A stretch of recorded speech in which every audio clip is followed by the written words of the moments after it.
Hi friends, బాగున్నారా? ఈ వీడియోలో మనం రాగి జావ ఎలా తయారు చేసుకోవాలో తెలుసుకుందాం. ముందుగా స్టవ్ ఆన్ చేసి దీనిపైన ఒక బౌల్ పెట్టాలి. ఇందులోకి 3 గ్లాసుల నీటిని తీసుకోవాలి.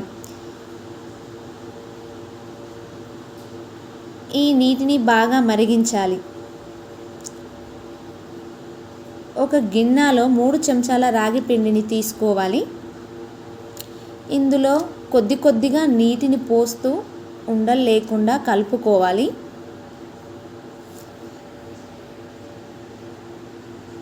ఇలా కలుపుకున్న మిశ్రమాన్ని మరుగుతున్న నీటిలో కొద్దిగా పోస్తూ కలుపుకోవాలి.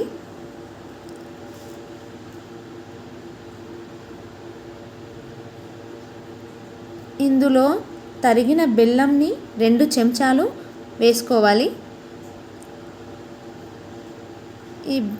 అలాగే కొద్దిగా సాల్ట్ కూడా వేసుకోవాలి. ఇలా 10 నిమిషాలు ఈ రాగి జావను ఉడకనివ్వాలి. ఇలా ఉడికిన తర్వాత దీనిని 10 నిమిషాల తర్వాత చల్లారనివ్వాలి. ఈ వీడియో ఆదరించి సబ్స్క్రైబ్ చేయండి. దీన్ని చల్లార్చిన తర్వాత పిల్లలకు ఇవ్వాలి. రాగి జావ అంటే మా పిల్లలకు చాలా ఇష్టం, అందుకే రాగి జావ చేశాను. ఎలా ఉంది రమిల్కి? సూపర్గా ఉన్నది. నివేదా?